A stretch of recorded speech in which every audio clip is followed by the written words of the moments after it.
I called the police on a man standing in my own lobby because he didn't look like he belonged there, and the only evidence I had for that was the color of his skin and a suit I decided he couldn't have paid for honestly. He wasn't doing anything. He was standing by the mailboxes with his phone in his hand, waiting on someone. Same as anybody waits in a lobby on any given Tuesday. I watched him for about 90 seconds through the office window before I picked up the phone. I was wrong about him before the dispatcher even finished taking my name. My name is Sharon Kessler.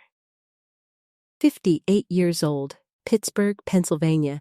I own and manage a 24-unit apartment building on Lorraine Street that my father built up from a rooming house back in the 60s, and I've run it myself for the last 19 years since he passed it to me outright. I've got a husband, Walt, retired now off the railroad, and a son, Cody, 31, who works maintenance for the county. I'm going to tell this the way it happened, start to finish, because I don't think there's any use telling a story like this out of order, like the ending's the only part that matters. The middle's where I did the actual damage, and I want that part told straight too. I should tell you where I come from before I tell you what I did, because I don't think you can make sense of the one without the other. My father ran this building his whole life on a set of instincts he never once questioned out loud, and he passed most of those instincts to me the same way he passed me the deed, without much explanation, just by how he acted in front of me for 40 years. He kept a mental list, my father did, of what a problem tenant looked like before that tenant ever did a single problematic thing. He never said it in those exact words. He didn't have to. I watched him wave off a white kid with a skateboard sitting on the front steps at 11 at night without so much as a raised eyebrow, and I watched him call the police on a black delivery driver who parked in the wrong spot for 6 minutes. And by the time I was 25, running the front office myself, I'd absorbed the whole system without ever once sitting down and deciding to believe it. I just believed it, the way you believe the sky's a certain color, because nobody around me had ever described it differently. I want to be specific about what that belief actually was, because I think it does nobody any good if I soften it. I believed, walking into that lobby most days of my working life, that a black man dressed sharp and standing somewhere he hadn't announced himself was more likely casing the place or waiting on someone he had no business waiting on than a white man doing the exact same thing in the exact same clothes. I believed it about strangers in my lobby specifically because of the color of their skin, full stop. No dressing it up as being about safety or instinct or any of the words people like me reach for when we don't want to say the plain sentence. That was the belief. I carried it 19 years running that building, and it never once, in all that time, cost me anything I could see. Which is exactly how a belief like that gets to live that long undisturbed. I want to give you one specific memory instead of just the general shape of it, because I think the general shape lets a person like me off too easy. About 6 years before any of this, a man named Terrence Boyd came by the building looking for a 2-bedroom he'd called ahead about. An accountant, briefcase, appointment already on my calendar with his name written in my own hand. He knocked on the office door instead of the buzzer, and I looked up, saw a black man in his 40s standing there, and for a full 3 or 4 seconds, before he even opened his mouth, I felt the exact same tightening in my chest I'd feel again years later, watching Marcus through that window. I asked him, before he'd said a word, "Can I help you?" in a tone Frank told me afterward sounded more like a challenge than a greeting. Terrence said, evenly, "I've got a 2 o'clock for the 2-bedroom on 3. Name's Boyd." I checked my calendar, saw his name sitting right there where I'd written it myself that morning, and showed him the unit anyway. And he took it. And he lived here 4 years, paid on time every single month, never gave me one reason for concern the entire time. I want you to understand, I have that memory. I've always had it. It sat right next to the belief the whole time and never once made me question the belief itself. I just filed Terrence as an exception, a good one, instead of letting him be evidence against the rule I was still carrying around whole. I've got Cody, my son, who I raised in that building's back apartment before Walt and I bought our own place 3 streets over. And I want to tell you that Cody never once, growing up, heard me use an ugly word for anybody. That's true, and it's also beside the point, because the belief I'm describing doesn't need ugly words to do its damage. It just needs a hand reaching for a phone 90 seconds faster for one kind of stranger than it would for another. And Cody watched me make that exact kind of call more than once over the years without either of us ever naming what was actually happening. Marcus Whitfield's mother moved into Unit 4B that January. A woman named Vivian, 71 years old, a retired school teacher, moving up from a house she could no longer keep on her own. I met her the day she signed the lease. Sharp woman, precise about her paperwork, told me straight out she'd taught 4th grade in the city schools for 31 years and wasn't interested in being talked down to by a landlord half her age, which I appreciated, because I'm not much for being talked down to either. She mentioned her son once during that meeting, said he'd be coming by from time to time to help her get settled, said his name was Marcus, said he was a doctor downtown. I didn't ask what kind. I filed the sentence away without much weight on it, the way you file most things a new tenant tells you in a first meeting, and I want you to remember that I had that information. A doctor, downtown, her son, sitting in my head a full 6 weeks before the afternoon I'm about to tell you about, and it didn't stop me for 1 second when the moment actually came. Marcus came by that February afternoon to help his mother move a bookshelf. Dressed the way I'd learn later he dressed most days when he wasn't in scrubs, a dark overcoat, good shoes, a leather bag over one shoulder that I decided, in the 90 seconds I watched him, looked expensive in a way I found suspicious rather than simply true. He'd buzzed up to 4B and gotten no answer, because Vivian, it turned out, was in the shower and hadn't heard the intercom, and so he was standing by the mailboxes in my lobby, waiting, checking his phone, doing exactly nothing wrong, for maybe 4 minutes before I noticed him through the office window. I want to describe exactly what went through my head because I think the specificity of it matters more than any summary I could give you. I saw a black man in his 30s, well-dressed, standing in a building lobby with no resident badge visible, on a phone, not moving toward any specific unit, and the thought that formed, whole and immediate, wasn't who is this person, it was this doesn't look right, and the two thoughts are not the same thing. And I knew even then, some small back corner of me knew, that I wouldn't have had the second thought at all if he'd been white in the identical coat with the identical bag. I came out of the office instead of simply asking him who he was, because some other part of my father's training kicked in too, the part that says you don't ask, you observe. And if the observing doesn't sit right, you call it in and let somebody else sort the asking. I stood behind the front desk instead of walking over to him. I picked up the phone. Frank Delgado, my maintenance super, was refilling the mailroom's paper towel dispenser about 10 feet away and caught the tail end of what I was doing before I'd even finished dialing. "Sharon," he said, low, just to me. "You know that's Vivian's boy in 4B, right?" She told me herself. Week she moved in. Said her son be coming and going. I told Frank I wasn't sure, better safe, and kept dialing, and Frank looked at me a second longer than was comfortable. The way a man looks at you when he's deciding whether the friendship's worth spending on an argument he already knows he won't win in the moment. He didn't say anything else. He went back to the paper towels, and I finished the call. The dispatcher asked what the emergency was, and I said there was a man in my building's lobby who didn't appear to be a resident and wasn't responding to any unit. Which wasn't even true. I hadn't asked him a single question before I decided that. 2 officers arrived 9 minutes later. I watched the whole exchange through the office window, close enough to hear most of it.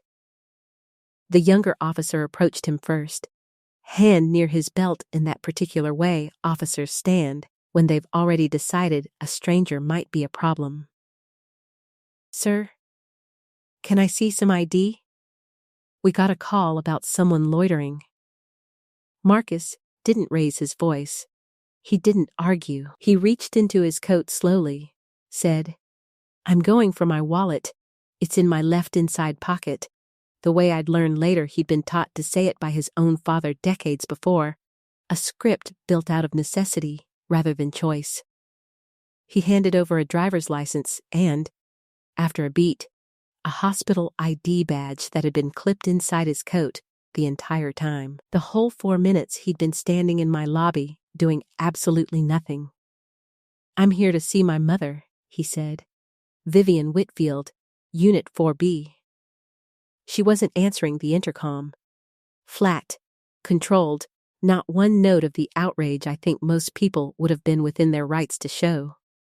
The older officer looked at the hospital badge, looked back at Marcus, and said something short to his partner that I couldn't quite hear from the office, and the 2 of them stepped back, and the younger one said, "Sorry for the trouble, sir," in the tone of a man who already knew whose trouble it had actually been. Frank didn't wait until the officers left to say something. He said it while the younger one was still writing in his notepad, low enough that only I could hear it, but clear. "Sharon, I told you 30 seconds before you dialed. I told you it was Vivian's boy. You called anyway. I told him I hadn't been sure, better safe than sorry, and Frank didn't let that sit unanswered the way I expected him to." "Better safe for who?" he said. "Not for him. He's the one just had a badge, and his ID checked in his own mother's lobby over nothing." "Wasn't your safety on the line at any point in this, Sharon?" "Only his."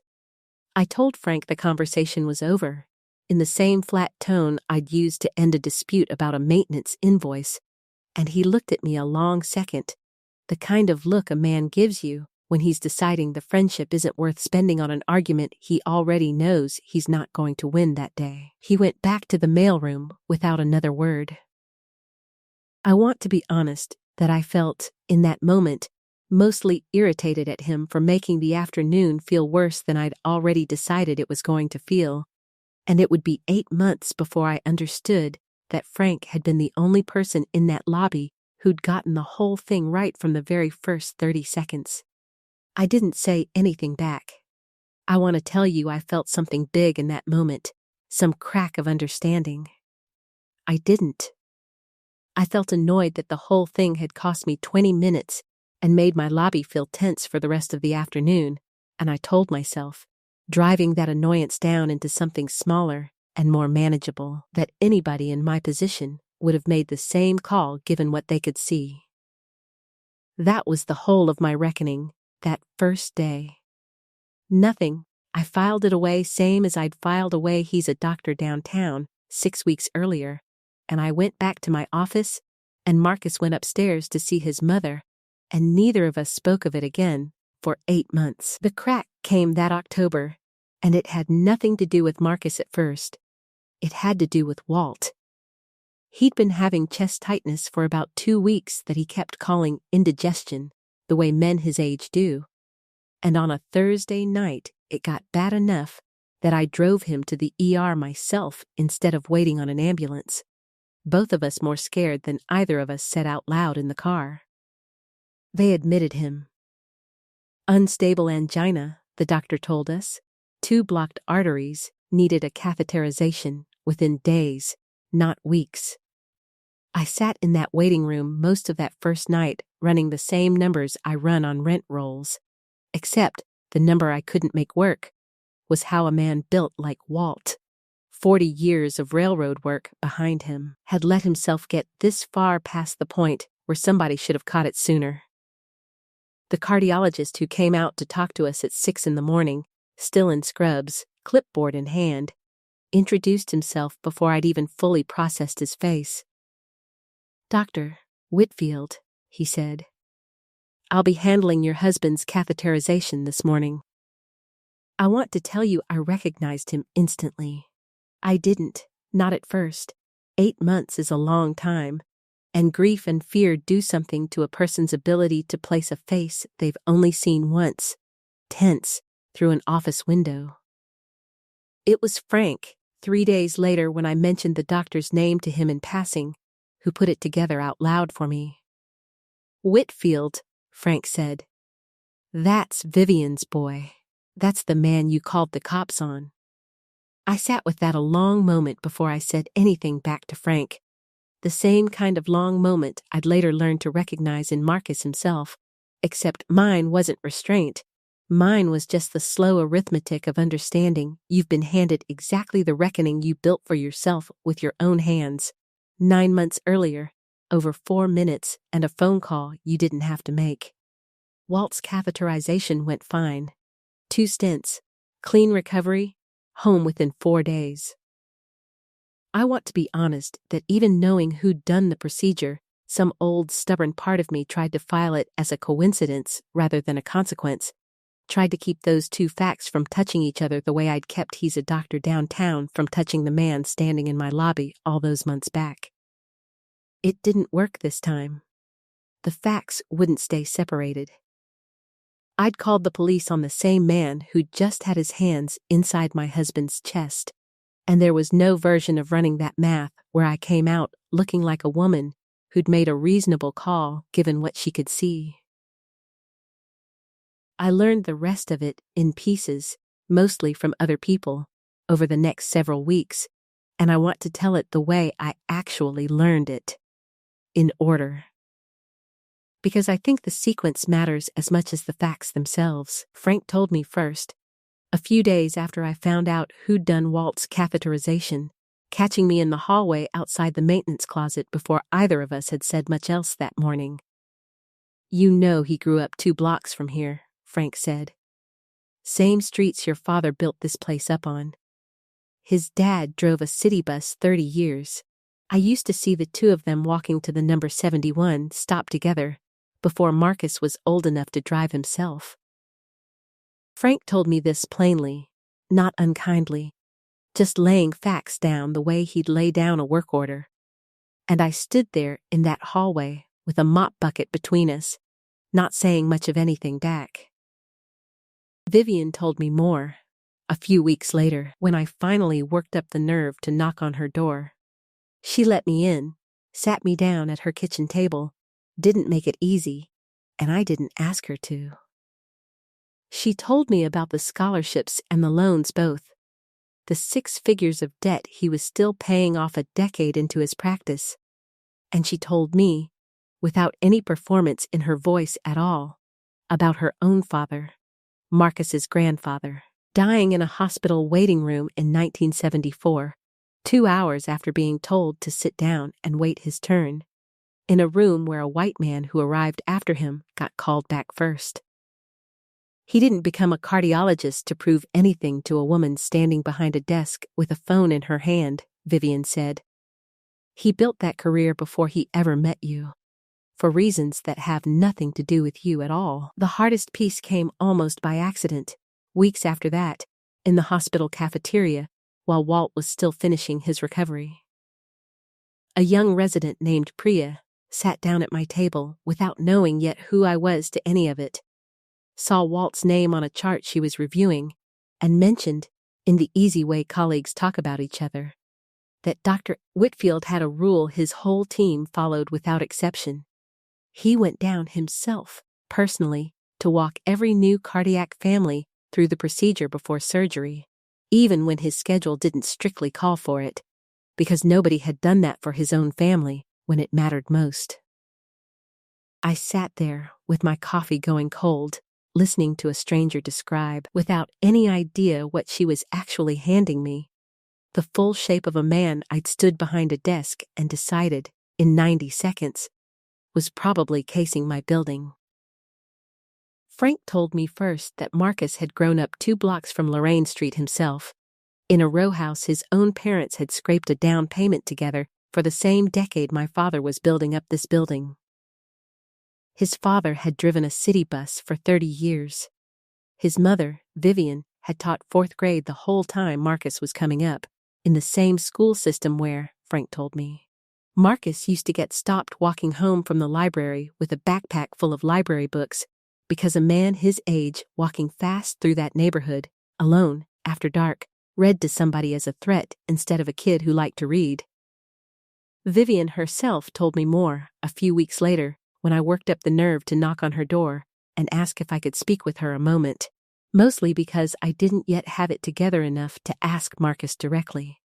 She let me in, sat me down, and didn't make it easy on me, which I respected because I hadn't earned easy.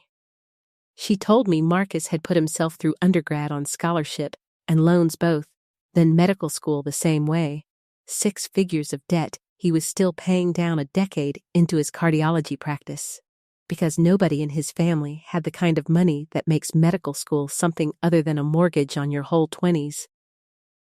She told me he'd chosen interventional cardiology specifically, out of every specialty open to him, because his own grandfather had died of a heart attack in a hospital waiting room in 1974, 2 hours after being told to sit down and wait his turn, in a room where a white man who'd arrived after him got seen first. She said it plain, not looking for my reaction, just stating a fact the way you'd state anybody's family history. He spent his whole career trying to make sure that doesn't happen to somebody else's grandfather, she said. He didn't build that career to impress anybody standing in a lobby with a phone in her hand. He built it before he ever met you. The hardest piece came from Marcus's own resident, a young woman named Priya who I ran into by accident in the hospital cafeteria while Walt was still recovering, and who recognized my last name off Walt's chart and, not knowing yet who I was to the story, mentioned offhand that Dr. Whitfield had a rule his whole team followed. He always went down himself to walk a new cardiac patient's family through the procedure before surgery. Personally, even when his schedule didn't strictly require it, because he remembered what it felt like to have nobody explain anything to his own family when they needed it most. I sat there with my coffee going cold, listening to a stranger describe, without knowing it, the exact character of a man I'd stood behind a desk and decided, in 90 seconds, was probably casing my building.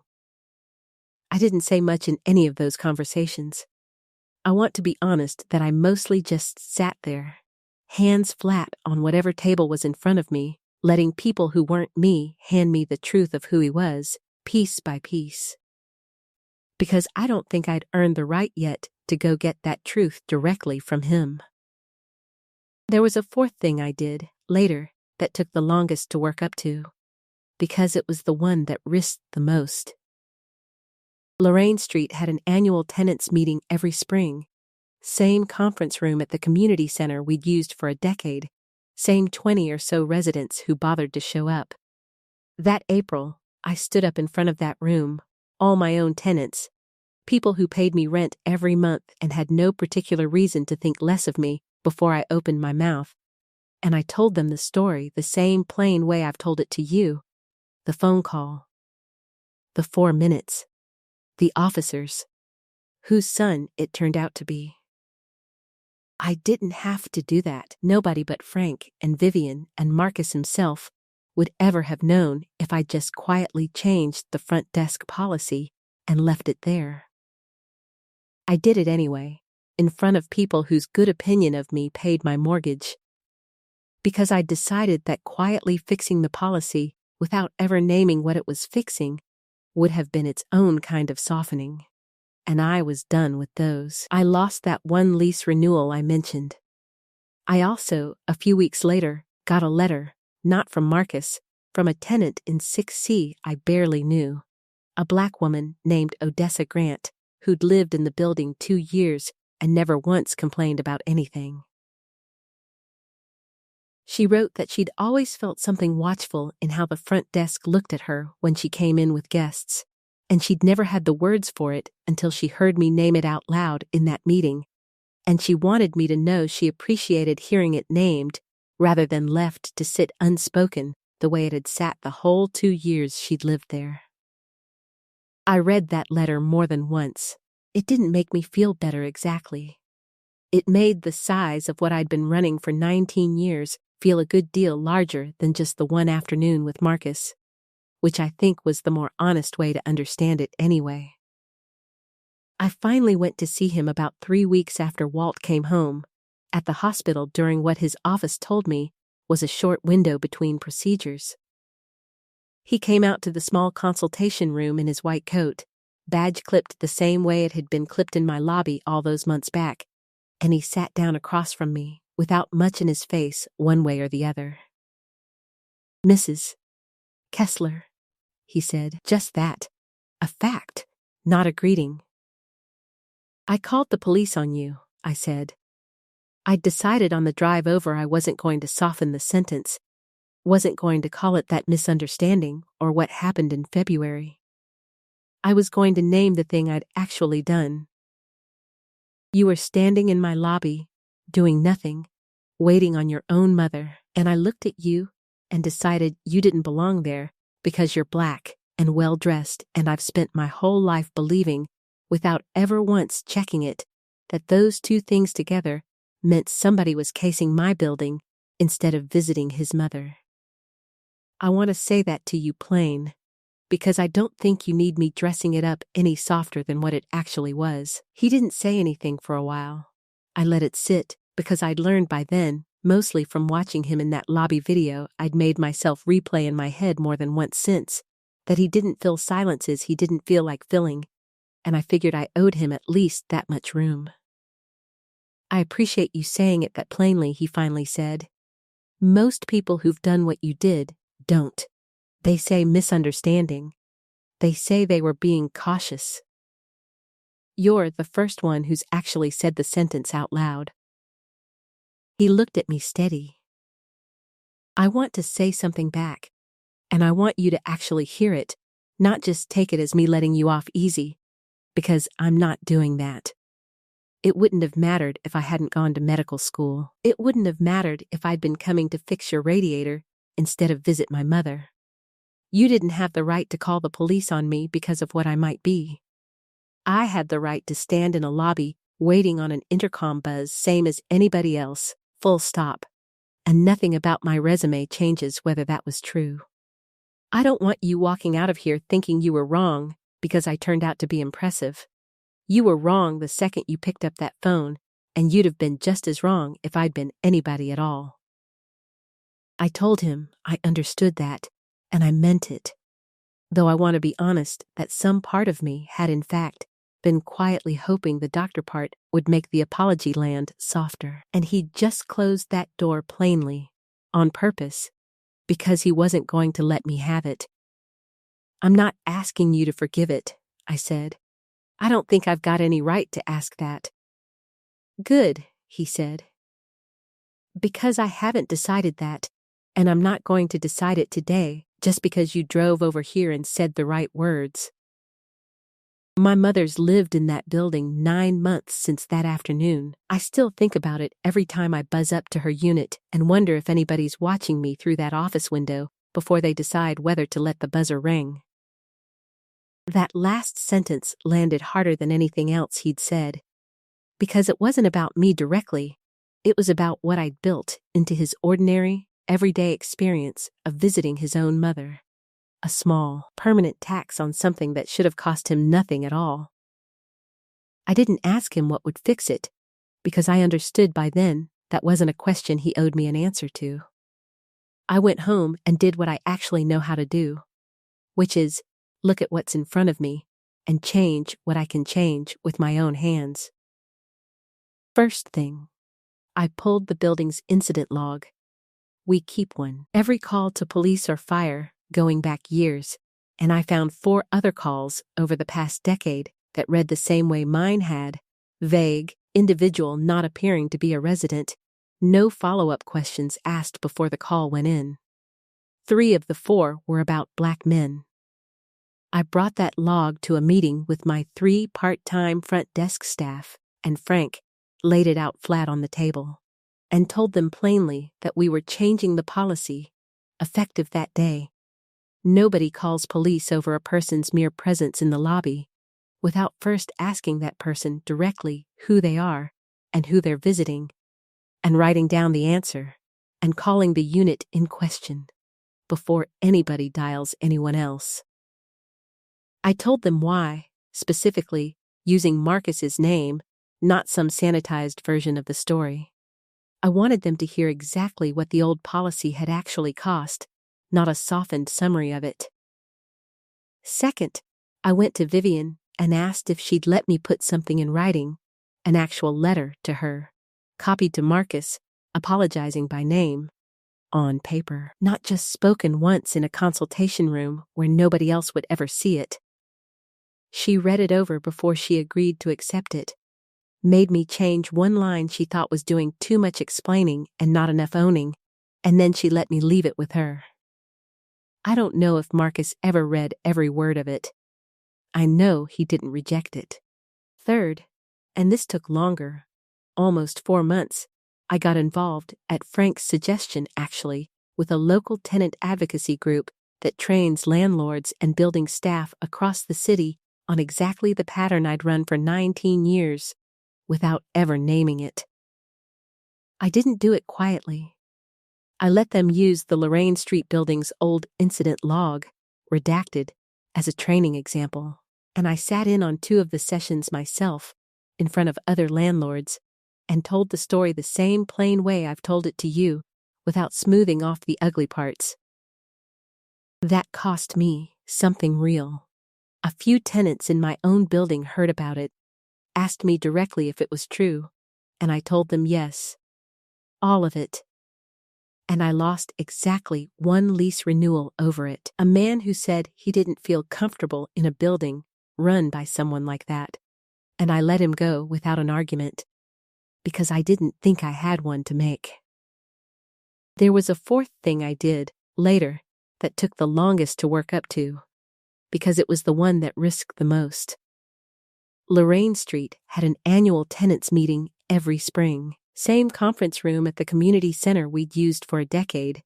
Same 20 or so residents who bothered to show up. That April, I stood up in front of that room, all my own tenants, people who paid me rent every month and had no particular reason to think less of me before I opened my mouth, and I told them the story the same plain way I've told it to you.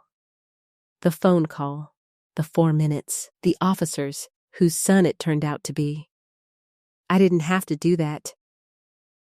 Nobody but Frank and Vivian and Marcus himself would ever have known if I'd just quietly changed the front desk policy and left it there. I did it anyway, in front of people whose good opinion of me paid my mortgage, because I'd decided that quietly fixing the policy, without ever naming what it was fixing, would have been its own kind of softening, and I was done with those. I lost that 1 lease renewal I mentioned. I also, a few weeks later, got a letter, not from Marcus, from a tenant in 6C I barely knew, a black woman named Odessa Grant, who'd lived in the building 2 years and never once complained about anything. She wrote that she'd always felt something watchful in how the front desk looked at her when she came in with guests, and she'd never had the words for it until she heard me name it out loud in that meeting, and she wanted me to know she appreciated hearing it named rather than left to sit unspoken the way it had sat the whole 2 years she'd lived there. I read that letter more than once. It didn't make me feel better exactly. It made the size of what I'd been running for 19 years feel a good deal larger than just the one afternoon with Marcus, which I think was the more honest way to understand it anyway. Marcus's trust, such as it built at all, came slower than any of that, and mostly through Vivian rather than directly through me. She started mentioning, in passing, over the following year, that he seemed to relax a little more each time he came by. Stopped, she said once, checking over his shoulder quite as often on his way through the lobby. I never asked her to report on him. She just told me, unprompted, The way people tell you things when they've decided, on their own schedule, that you've earned hearing them. I saw Marcus twice more over that year, both times at the hospital during Walt's follow-up appointments. Nothing more than professional exchanges, and I didn't push for anything beyond that. Because I understood by then that whatever repair was actually happening was happening in the space between him and his own mother's building, not in a series of conversations he owed me. I don't have a clean way to end this, and I've come to distrust anybody who does. I ran that building 19 years on an instinct I never once made myself check. And it took my own husband's chest cracked open on a table, under the hands of the exact man I'd once decided didn't belong in my lobby, to make me check it. Marcus never asked me for an apology, and never owed me an easy one back.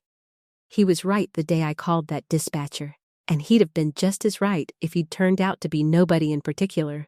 No medical degree, no dead grandfather in a waiting room in 1974. Nothing but a man waiting on his own mother's buzzer to ring. I didn't get to feel better about what I did, because he happened to be somebody impressive. I only got to understand, finally, plainly, that I'd been wrong the whole 4 minutes, regardless of who he was ever going to turn out to be. That's the only lesson in this worth keeping, and I don't plan on repeating it out loud again after tonight. If this one hit you the way it hit me telling it, join our community by hitting that like button and subscribing for more real, hard-earned stories.